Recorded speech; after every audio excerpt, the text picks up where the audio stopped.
할렐루야. 자, 우리 인사 나눕시다. 사랑합니다. 축복합니다. 은혜 받고 돌아갑시다. 사랑합니다. 축복합니다. 은혜 받고 돌아갑시다. 아멘. 오늘은 다니엘서 5장입니다. 5장 1절부터 9절까지의 말씀을 봤는데 5장 전체를 보면서 함께 말씀을 좀 나누길 원합니다. 말씀을 이렇게 올려드립니다. 그날 밤 왕은 끝났다. 그날 밤 왕은 끝났다는 제목을 가지고 우리 삶 가운데에 이 인물을 통하여서 주님이 주신 은혜의 말씀을 꼭 받아가시기를 주님의 이름으로 소원합니다. 저는 개인적으로 성경의 많은 인물들 가운데에 참 부러워하고 좋아하는 사람이 있습니다. 그 사람이 누굴까요? 요셉입니다.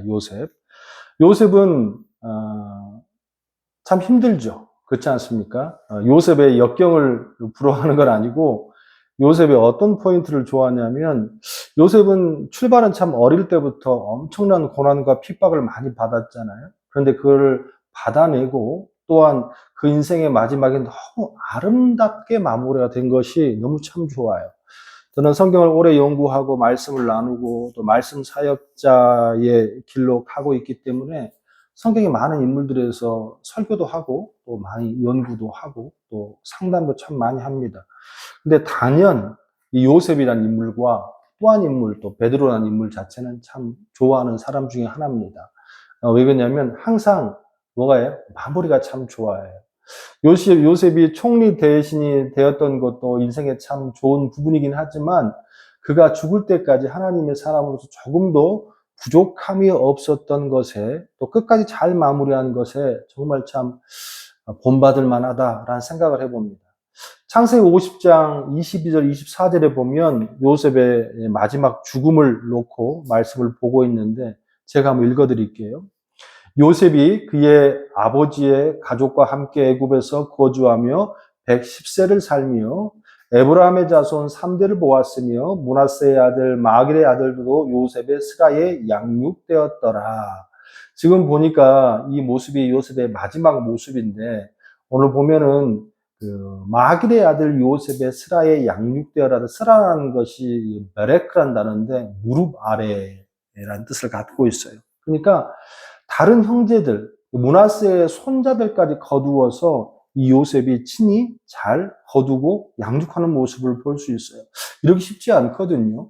또 그 마지막의 인생이 그 할아버지가 이제 돌아가시는데 손주들이 다 와서 그 모습을 보고 있는 모습이 참 아름다웠다는 생각을 해봅니다. 또 24절에 보니까 요셉이 그의 형제들 이르되 나는 죽을 것이나 하나님이 당신들을 돌보시고 당신들을 이 땅에서 인도하여 내사 아브라함과 이삭과 야곱에게 맹세하신 땅에 이르게 하리라 하고 저는 이 요셉의 모습을 보면서 참 좋아요. 왜 그러냐면 요셉이 죽는 순간이잖아요.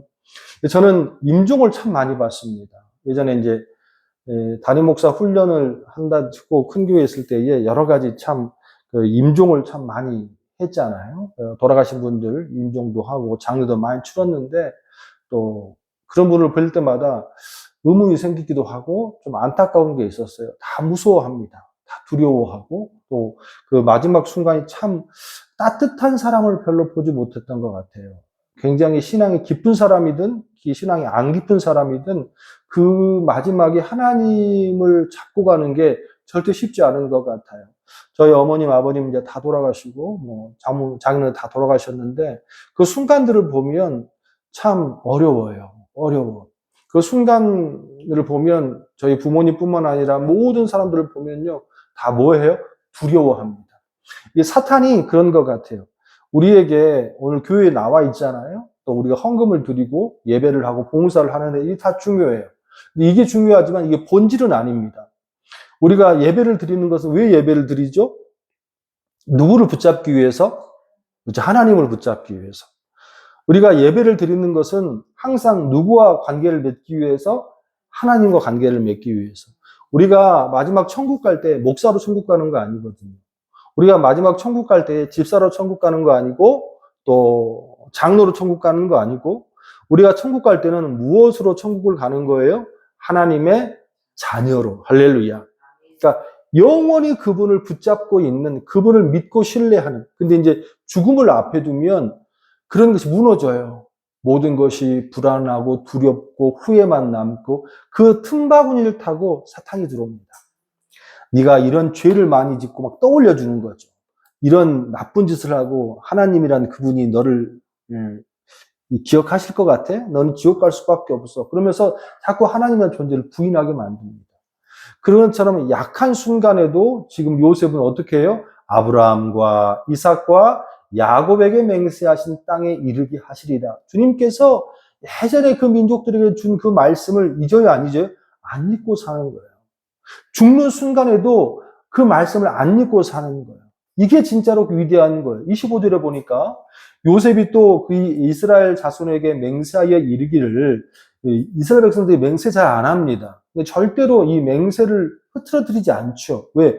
벌을 받기 때문에. 근데 하나님이 반드시 당신들을 돌보시리니 당신들은 여기서 내 해골을 메고 올라가겠다 하라 하였더라. 아멘. 가나안 땅에 갈 때에 나는 죽었지만 반드시 하나님께서 너희들을 가나안 땅으로 인도하고 약속의 땅으로 인도할 거야. 그때에 내가 해골이 되었지만 내 해골이라도 메고 가다오. 하나님의 말씀을 열망하고 쫓는 모습. 정말 진짜 신앙입니다. 요셉은 이 모습을 보면서 요셉의 가장 귀한 점은 첫 번째, 인간적인 요셉, 인격적인 요셉입니다. 약한 형제들을 돌보고 손자들을 챙기고 죽으면서까지 어떻게 타국의 백성들을 생각하는 모습. 할렐루야. 그리고 또 하나는 끝까지 변하지 않는 신앙의 절정의 모습이다. 할렐루야. 변방 애굽에서 이방 나라에서 뭐까지 지낸 사람이에요? 총리 대신까지 지낸 사람이에요. 국가를 대표하는 사람이에요. 그럼에도 불구하고 그 우상천지잖아요. 태양신도 있고 아스피도 있고 너무너무 많은 곳에서 끝까지 요셉은 누구를 놓지 않았어요? 하나님을 놓지 않았어요. 할렐루야. 신앙들은 다 자기 이익에 맞춰 살아요. 신앙을 갖고 있어도 신앙인들을 보면 또 관계했던 많은 사람들을 보면 참 그런 것 같아요. 자기 이익이 없으면 교회도 떠나고요. 목사도 떠나고. 목사도 다르겠습니까? 목사도 정말 존경받던 목사도 또 자기 이익에 따라서 돈에 따라서 변질하는 모습이 너무 참 많습니다. 그런데 요셉은 한결같더라는 거예요. 사람은 그래야 되지 않겠습니까? 저는 제가 종종 하는 말이 있지 않습니까? 우리의 신앙은 어떻게 해야 돼? Finishing well. 정말 잘 마무리해야 된다. 우리 인생도 우리 신앙도. 이게 신앙의 마지막인 줄로 믿습니다. 왜 그러냐면 끝까지 아름답게 가는 신앙이 많지 않기 때문에 그래요. 성경에 많은 인물도 있지만 우시왕도 그랬고 지난주 함께 나누었던 기드온도 그렇고 사울도 마찬가지고 끝까지 마무리되는 사람이 없어요. 우시야 왕은 40년 동안 나병 환자로, 기드온은 우리 함께 나누었습니다. 300용사 하나님께서 사사로 선택했지만 그가 13만 5천의 300명으로 큰 대승을 거두고 그 나라의 영웅이 됐잖아요. 그리고 난 후에 그렇게 마무리하면 참 좋잖아요. 그런데 중요한 것은 에봇을 가져다가 자기 집에 또 아니면 산당에다가 그 에봇을 기념하고 결국에는 자기가 하나님이 되고, 결과는 어떻게 됐습니까? 그 집안이, 온 집안이 다 몰살. 사울도 정말 최초의 12부족을 통합해서 통일국가의 초대 왕이 됐잖아요. 사사시대를 마무리하고. 얼마나 귀한 은혜를 받았어요. 얼마나 큰 축복을 받았어요. 그런데 그가 사울이 큰 자가 돼버리잖아요. 하나님이 돼버리잖아요. 기념비를 쌓고 결국에는 길보아 전투에서 모든 집안이 몰살. 공통점이 있어요. 시작은 참 귀하고 아름다웠어요. 시작은 참 겸손했어요. 근데 축복 이후에 중요한 것은 그 집안이 다 실패하였다. 마무리가 참 어려웠다. 우리는 우리 자신을 돌아보면서 매일같이 기도해야 할 줄로 믿습니다. 어쩌면요, 이런 말 하는 게 참 좀 걱정스럽기도 하고 좀 그렇습니다만, 인생에서 고난은 필요한 것 같아요. 인생에서 고난은 좀 필요한 것 같아요. 힘들고 어려워요.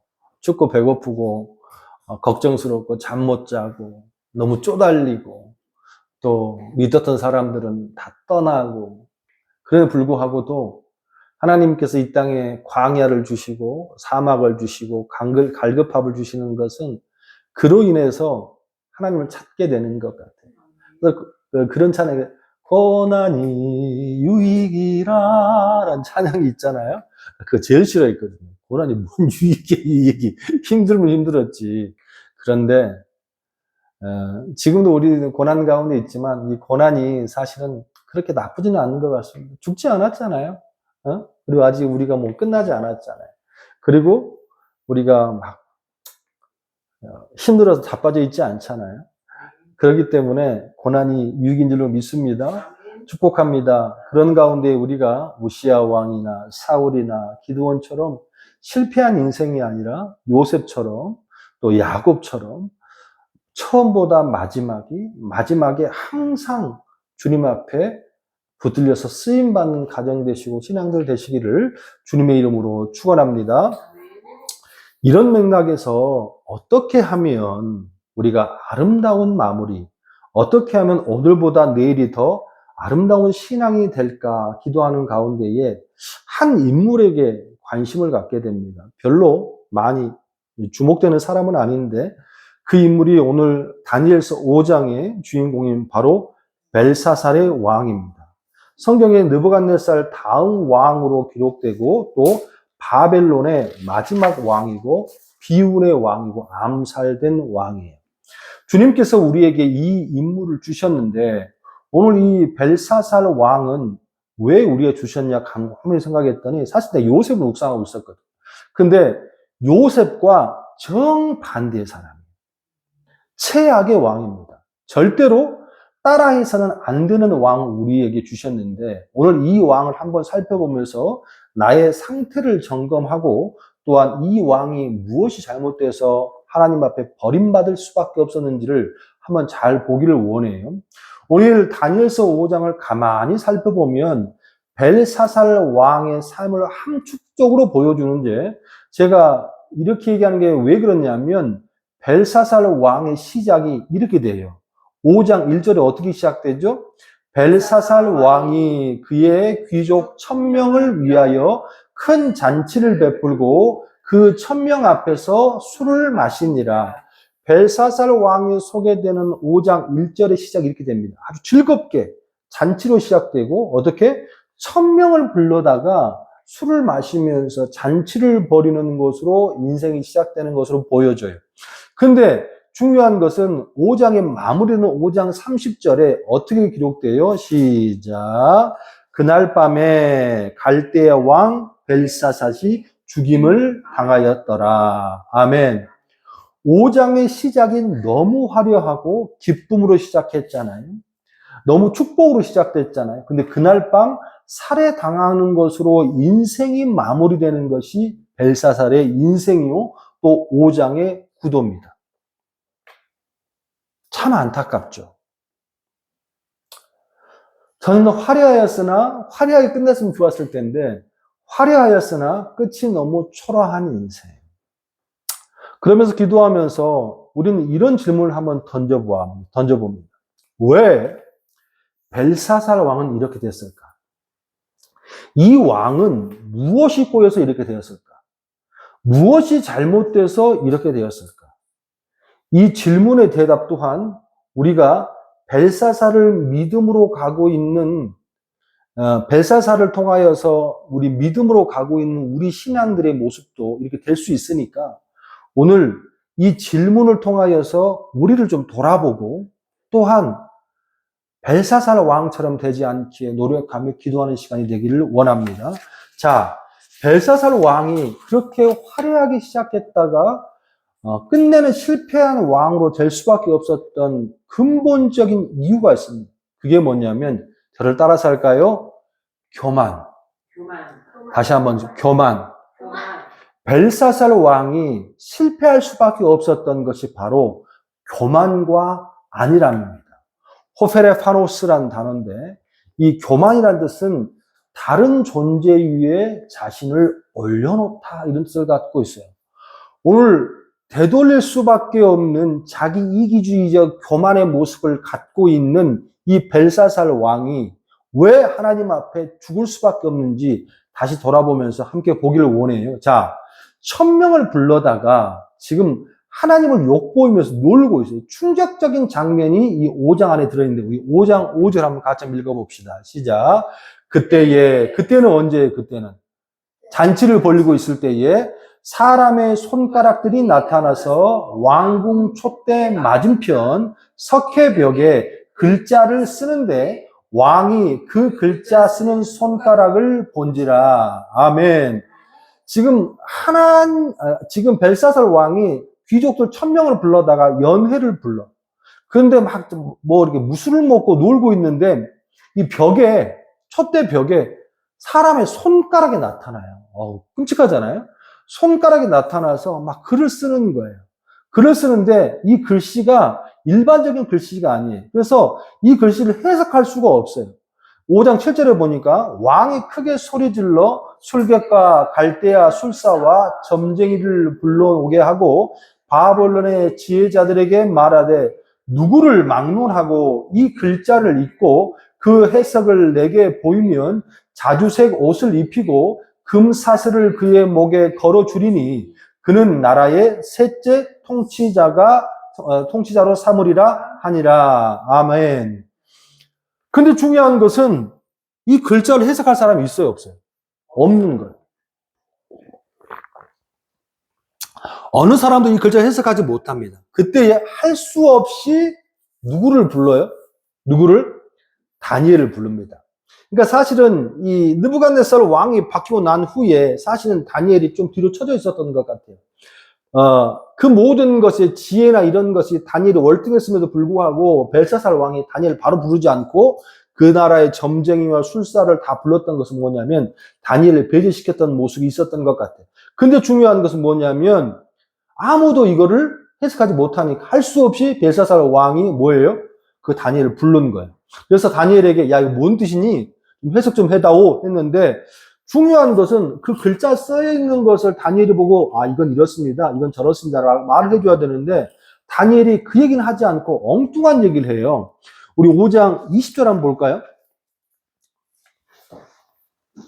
5장 20절 볼게요. 시작. 5장 20절 시작. 그가 마음이 높아지며 뜻이 완악하여 교만을 행하였으므로 그의 왕위가 패한 바 되며 그의 영광을 빼앗기고 그 사람 중에 쫓겨나서 그의 마음을 들짐승의 마음과 같았고 또 들나귀와 함께 살며 또 소처럼 풀을 먹으며 그의 몸이 하늘의 이슬에 젖었으며 지극히 높으신 하나님이 사람 나라를 다스리며 자기의 뜻대로 누구든지 그 자리에 세우시는 줄 알게 이르렀나이다.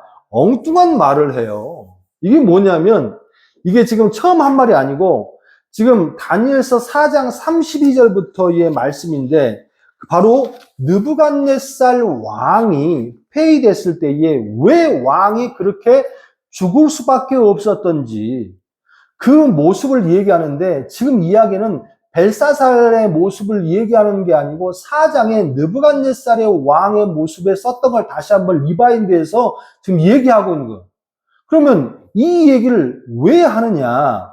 5장 21, 23절에 보면 이 얘기하고 난 다음에 이 다니엘이 이런 말을 합니다. 벨사살이요, 왕은 그의 아들이 되어서 이것을 다 알고 이걸 다 안다는 것은 느부갓네살 왕이 이렇게 죽었다 안 죽었다? 죽었다는 것을 다 알고도 아직도 마음을 낮추지 아니하고 도리어 자신을 하늘의 주제보다 높이며 그의 성전 그릇을 왕 앞에 가져다가 왕과 귀족들과 왕들과 후궁들이 다 그것으로 술을 마시고 왕이 또 보지도 듣지도 알지도 못한 금, 우리, 구리, 쇠, 나무, 돌로 만든 신상들을 찬양하고 도리어 왕의 호흡을 주장하시고 왕의 모든 일을 작정하신 하나님께 영광을 돌리지 아니하신지라. 24절. 그러므로 그의 앞에서 이 손가락이 나와서 이 글로 기록하였나이다. 우린 여기서 우리의 인생이 하나님의 저주를 받을 수밖에 없는 귀한 포인트 하나를 압니다. 무슨 말이냐? 지금 벨사살 왕에게 이러한 저주가 내리고 이런 현상이 나온 것이 뭐예요? 아, 그렇구나. 이 벨사살 왕이 그냥 잔치를 벌인 것이 아니고 뭐예요? 지금 하나님의 귀한 성물을 가져다가 거기다 술을 따라 마시고 또 거기다가 잔치를 벌이면서 어떻게 하는 거예요? 그럼 놀고 있는 모습이에요. 느부갓네살 왕도 지금 똑같은 모습이었거든. 그렇기 때문에 중요한 건 그 느부갓네살 왕이 결국에는 마지막에 어떻게 해요?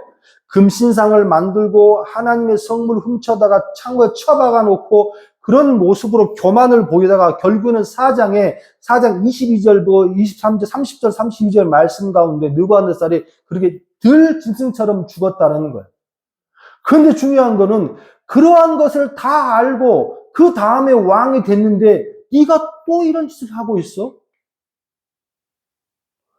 왕이 되는 것은 네가 되는 것이 아니고 하나님께서 아수르를 패하시고 느부갓네살 왕을 왕이 세운 것처럼 네가 잘나서 왕이 되는 것이 아니고 하나님이 세우시지 않으면 왕이 안 되는데 너는 어찌 이렇게 교만해? 너는 어찌 하나님 위에 올라가 있으려고 그래? 그래 하나님께서 경고로운 손가락이 나온 거야 라고 말씀하시는 거예요. 할렐루야. 이처럼 하나님을 정말로 때만큼도 보지 않는 벨사살 왕이에요. 하나님의 성물에다가 음식을 받아먹고 하나님의 성물에다가 술을 따라서 우상들과 함께 끼얹으며 술을 먹고 있는 모습이에요. 이런 모습을 보면서 하나님이 노하시는 거예요. 그런데 좀 말씀을 묵상하다가 조금 이제 거슬린 부분이 있는데 다니엘서 5장 22절 23절의 말씀에 보면 벨사살이여 왕은 그의 아들이 되어서라고 표현하잖아요. 이게 누구 표현이죠? 다니엘이 지금 표현한 말이잖아요. 그런데 조금 말씀을 연구하고 말씀을 오래 본 사람이면 이게 조금 다른 날 금방 알 수 있습니다. 무슨 말이냐면 지금 벨사살은 실존 인물이거든. 실존 인물인데 바벨론의 왕의 계보를 보면요. 벨사살은 느부갓네살의 자녀가 아닙니다. 잠깐만 소개하면 BC 1대 왕이 652년부터 605년 동안 나포폴리살인데 이게 1대 왕이 느부갓네살이 1대 왕이 아니에요. 그리고 2대 왕이 605년부터 562년까지 그 유명한 느부갓네살 최고의 권력을 가졌던 느부갓네살 왕입니다. 그러면 성경대로 한다면 바로 이제 그 다음에 왕이 나와야 되는 벨사살이 나와야 되는데 3대 왕이 562년부터 560년까지 무로닥 이라는 왕인데 암살됐어요. 그냥 기록되지 않아요. 4대 왕이 560년부터 556년 느리겔라사레살인데 그리고 5대 왕이 556년부터 556년 바로 그 유명한 하바신 마루드가 암살됐어요. 그리고 6대 왕이 755년부터 539년까지의 나보니누스라는 유명한 왕이죠. 잘 모르시겠지만 그리고 이 벨사살 왕이 나보니누스의 장남입니다. 장남이에요. 그러니까 중요한 것은 이제 이 벨사살 왕이 또 암살을 당하잖아요. 그러니까 느부갓네살부터 벨사살까지는요 한 150년 차이가 나요. 사실은. 근데 중요한 것은 이제 이 바벨론이 망하고 이제 페르시아에게 멸망을 당하고 지금 한참 그 중동 전쟁 때문에 했던 이란이 페르시아지 않습니까? 그 나라 이제 망했단 말이에요. 근데 지금 중요한 것은 이걸 모를 리가 없는데 이 지금 이제 벨사살 왕이라고 하는 이 다니엘은 이 벨사살 왕이라고 표현을 하고 있잖아요. 근데 이거는 조금 이 유대인들에 대한 어휘를 좀 알아야 될 필요가 있어요. 5장 22절에 보니까 벨사살이여 왕은 그의 어떻게 아들이 되어서 이것을 알고도 아직도 마음을 낮추지 아니하고라고 표현이 되어 있잖아요. 근데 이 아들이 되어서라는 것이 사실은 누구의 아들이 되는 게 될 수 있다고 되는 거예요? 아니잖아요. 근데 여기서 아들이 되어서라는 표현이 능동태거든. 오늘 우리 문학 시간 같네요. 능동태라는 것은 자기가 스스로 아들이 됐다는 거예요. 내가 누구누구의 아들이 되려고 하는 게 이렇게 능동태가 될 수 있습니까? 될 수 없다라는 거지. 이거는 유대인의 언어 전통을 이해하지 않으면 절대 이해할 수 없어요. 무슨 말이냐면 지금 벨사살 왕이 느부갓네살의 아들을 자청했다는 거예요. 아들 됐다라는 거예요. 그러니까 이것은 뭐냐면 유대인들이 아들의 호칭에 대한 의미는요, 직업, 그 사람의 성격, 그 사람의 형태가 비슷했을 때에 그걸 따를 때 아들이란 표현을 쓰거든. 예를 든다면 이런 거예요. 마태복음 21장 8절에 보면 무리의 대다수는 그들의 겉옷을 길에 펴고 다른 이들은 나뭇가지를 베어 길에 펴고 또 9절의 말씀에 보니까 앞에서 가고 뒤에서 따는 무리가 소리 높여 이르되 호산나 다윗의 자손이여 찬송하리라. 무슨 말인지 아시죠? 종교절에 많이 했던. 예수님이 나귀 타고 들어오는데 이스라엘 백성들이 어떻게 호산나 다윗의 자손이여 라는 표현인데 이게 원문은 son of David이거든. 그러니까 호산나 다윗의 아들이여 라는 뜻이라는 거예요. 근데 우리는 한 가지 알 수 있잖아요. 예수님이 다윗의 아들이 아니잖아요. 그렇잖아요? 예수님 누구의 아들이에요? 족보상으로는 요셉의 아들이고 성령이 잉태되셨잖아요. 근데 지금 이 이스라엘 백성들은 예수님을 보고 너는 다윗의 아들이야. 다윗의 아들이야. 호산나, son of David 자꾸 외치고 있잖아요. 이게 뭐냐면 이 아들은 아님에도 불구하고 그렇게 한다는 것은 그 사람의 성격, 직업, 행위, 형태를 말한다는 거예요. 다윗이라는 사람이 어떤 사람이에요? 다윗이 최초에 유대인들을 어떻게 하는 거예요? 통일 왕국 이루고 정말 구원한 구원자 같은 이미지를 갖고 있잖아요. 그런 것처럼 예수님을 우리를 구원해 주신 분, 우리를 다시 할 하나님의 아들 같은 분, 이렇게 말하면 son of David라는 거예요. 이런 것처럼 중요한 것은 느부갓네살은 벨사살의 아버지가 아니에요. 근데 중요한 건 5장 20절, 19절, 21절에 보니까 느부갓네살은 어떤 인물이에요? 완악하고 교만하고 또 어떻게 왕위를 빼앗기 위하여서 너무나도 나쁜 짓을 많이 하고 그럼에도 불구하고 쫓겨나고 짐승처럼 길바닥에 살다가 죽은 사람. 그러니까 그의 인생을 어떻게 해요? 송두리째 그대로 빼다 박아서 느부갓네살처럼 사는 인생, 아들과 같은 인생, 또 그의 길을 따라가는 인생이라는 것을 다니엘이 이렇게 표현하고 있다는 거예요. 다니엘 1장 2절의 말씀을 보니까 느부갓네살이 어떤 행동을 했습니까? 주께서 유다 왕 여호와김과 하나님의 전 그릇 얼마를 그의 손에 넘기심에 그가 그것을 가지고 신할 땅 자기 신들의 성전에 가져다가 그 신들의 보물 창고에 두었더라. 하나님의 귀한 성물을 느부갓네살이 어떻게 합니까? 이스라엘을 멸망시키고 난 다음에 그 성물 다 창고에 갖다 집어넣은 거예요. 이게 느부갓네살의 모습이었다면 5장의 벨사살은 어떻게 그 성물을 가져다가 거기서 술을 채우고 하나님의 은혜의 성물에다가 음식을 채워서 하나님 앞에 예를 드리고 예배를 드려야 되는 그 성물을 가지고 자기들이 조롱하며 술을 먹고 있다는 거예요. 이 모습이 어떻게 되면 너무나 똑같다 안 똑같아? 똑같다는 모습이에요.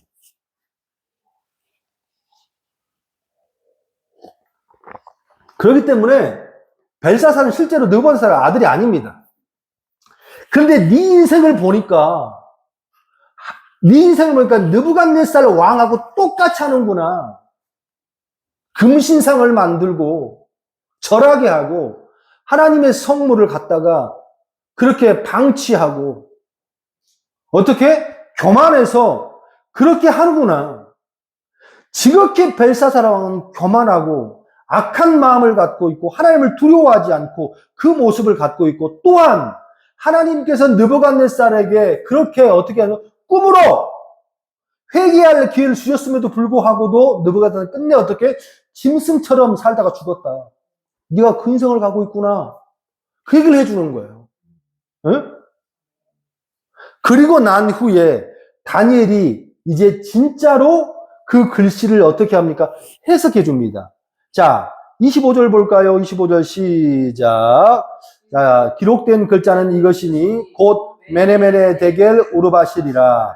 그 글을 해석하건대 메네는 하나님이 이미 왕의 나라의 시대를 세워서 그것은 끝나게 하셨다 하면 27절 같이 읽으면 시작. 데겔은 왕을 저울에 달아보니 부족함이 보였다 하며 28절 베레스는 왕의 나라가 나뉘어서 메대와 바사 사람에게 준 바 되었다 하면이라. 아멘. 그 글씨의 뜻이 이제 다니엘에 설명을 해주는 거예요. 뭐냐면 이미 이 나라는 끝났고 이제 너는 끝났어. 라는 말씀을 해주는 거예요. 더 이상 어찌할 수 없어 라고 해주는 거예요. 근데 이 말씀 가운데요, 정말은 마음이 아프고 힘든 것은 무엇이냐면 지금 기적이 보이잖아요.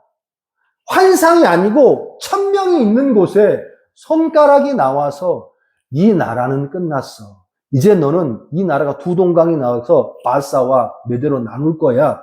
써줬단 말이야. 그리고 그거를 해석까지 해줬어요.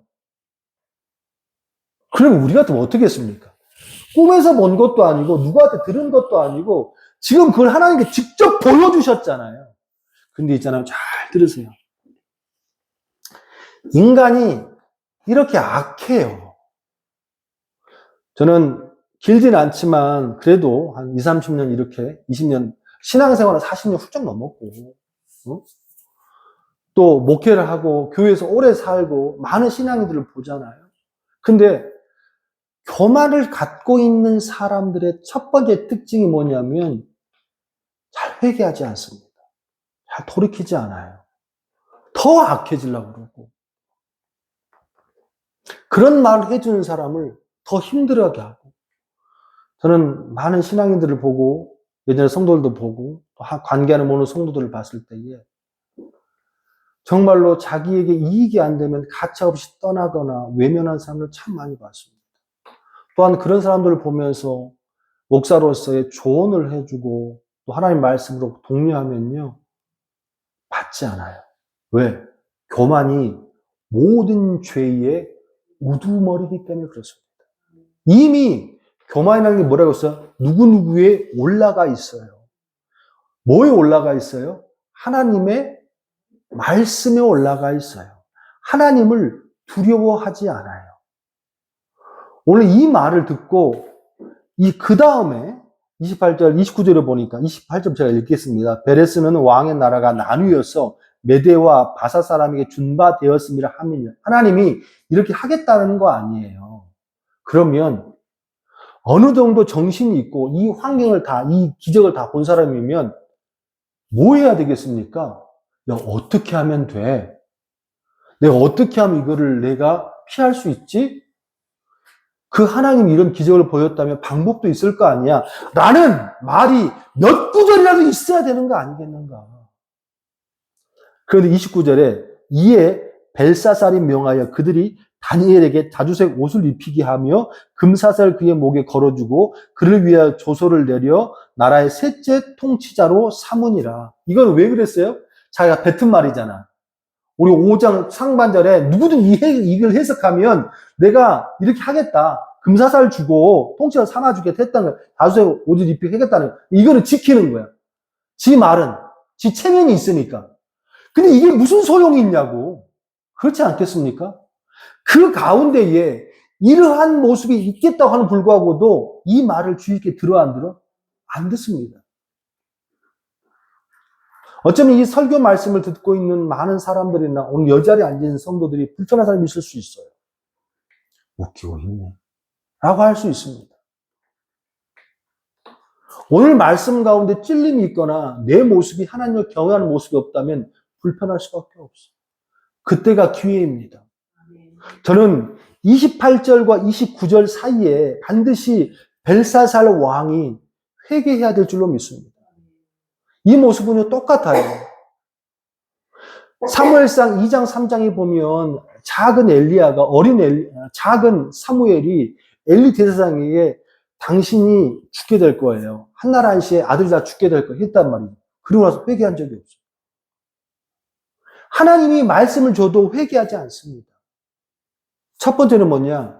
이런 사람들은 교만하기 때문에 그렇습니다. 교만하면 뭐가 되는 거예요? 죽는 거예요.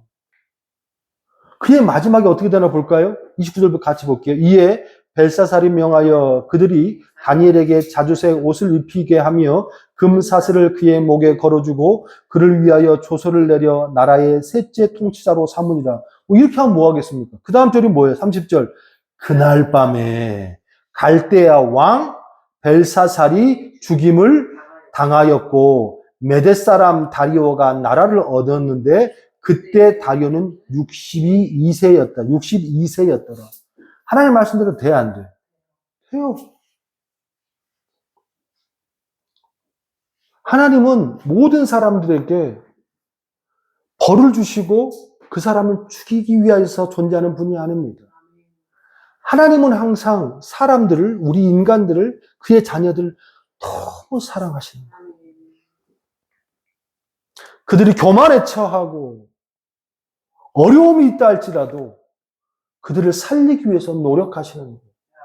그가 이방의 왕이라 할지라도 그 모습이 너무나도 교만하고 완악하였기 때문에 그 마지막 순간에 다니엘을 통하여 다시 한번 하나님 앞에 하나님을 전도하고 그를 살리기 원했다는 거예요. 그런데 그 말을 들어 안 들어? 안 듣습니다. 여러분, 주님의 말씀을 듣고 그 말씀을 마음에 새기고 그를 위해 살 때에 길이 열리는 거예요. 전도서 제일 마지막 12장 13절에 보니까 일의 결국을 다 들었으니 하나님을 경외하고 그의 명령을 지킬지어다. 이것이 모든 사람의 뭐다? 본분이니라. 할렐루야. 말씀을 가지고 그 명을 따라 사는 거예요. 야고보서 4장 6장 7절의 말씀을 하고 오늘 말씀을 마무리하기를 원해요. 그러나 더욱 큰 은혜를 주시나니 그러므로 일러스되 하나님이 교만한 자를 어떻게 물리치시고 겸손한 자에게 은혜를 주신다 하였습니다. 그 은혜가 축복의 은혜일지 건강의 은혜일지 행복의 은혜일지 그건 하나님의 마음. 할렐루야. 실적 그런즉 너희는 하나님께 복종할지어다. 마귀를 대적하라. 그리하면 너희를 피하리라. 아멘. 말씀을 마무리하길 원합니다. 살아가다 보면 돈 때문에 참 하나님을 버릴 때가 많지요. 살아가다 보면 자기의 지위 때문에 하나님을 버릴 때가 많습니다. 살아가다 보면 자기의 즐거움 때문에 하나님을 버릴 때가 참 많습니다. 그럼에도 불구하고 여러분, 우리의 삶 가운데에 하나님을 버리지 않는 겸손함이 항상 있어야 될 줄로 믿습니다. 물질은 써야 할 때 써야 합니다. 그게 어디예요? 하나님을 위해서 쓰는 거예요. 또한 우리의 건강도 써야 할 때 써야 합니다. 그게 뭐예요? 하나님을 위해서 쓰는 거예요. 우리의 재능도 써야 할 때 써야 되는 줄로 믿습니다. 그게 어디예요? 하나님의 나라를 확장해 써야 할 줄로 믿습니다. 항상 내 마음 속에 그러기 위해서는 한 가지를 주의하셔야 돼요. 내가 지금 나를 위해서 사는가? 하나님을 위해서 사는가? 내가 교만하여서 말씀 위에 올라와 있지는 않는가? 안일함을 버리고 주님 앞에 항상 나가야 할 줄로 믿습니다. 연말 연시가 되면 뭐 여기는 그렇지 여기도 그렇죠. 한국의 연말 연시가 되면 그 뭐 여러 가지 회식 자리가 참 많잖아요. 그러면 뉴스에서 그런 게 나와요. 대대적으로 뭐 한 보름간, 한 달간 음주운전 단속을 합니다라는 게 나와. 근데 중요한 것은 그렇게 경고를 하고 또 기간도 정해주고 말씀까지 다 홍보를 했음에도 걸리는 사람이 있어 없어? 당연히 있습니다. 있어요. 왜 그럴까요? 그 경고를 무시하는 거예요. 저는 그런 생각을 해봤습니다. 성경에 아주 좋은 일만 기록하면 좋을 텐데 왜 이렇게 힘든 사람들, 실패한 사람들을 자꾸 등장시켜서 마음을 무겁게 할까라는 생각이 들 때가 있었어요. 그런데요, 그거는요, 너무나도 당연한 거예요. 그 사람들이 나쁜 사람들이 아니고 누구라도 다 그렇게 될 수 있는 인간의 악함이 있다 없다? 있다라는 거예요. 정말로 훌륭했던 사람들이에요. 정말로 위대한 믿음을 갖고 있던 사람들이에요. 그런데 안일하게 자기를 놔두고 자기를 풀어놔버리면 하나님이 올라가서 자기밖에 모르게 돈을 벌려고 노력하고 자기밖에 모르고 자기만 생각하는 모습으로 결국엔 타락해서 끝내는 마지막 인생이 그렇게 되는 사람들이 너무 많다는 우리에게 말씀하고 계신 줄로 믿습니다. 한 주간 오늘 이 말씀을 꼭 기억하시길 바랍니다. 우리에게 혹시 이러한 교만이 있다면 여러분 그 자리가 뭐 하는 자리여야 돼요? 회개하고 기도해야 하는 자리일 줄로 믿습니다. 한 주간 나를 돌아보면서 기도하고 회개하고 주님 앞에 나아감으로 말미암아 벨사살과 같은 그런 비극의 모습이 아니라 항상 축복의 모습으로 마무리될 수 있는 여러분 되시기를 주님의 이름으로 축원합니다. 기도하겠습니다.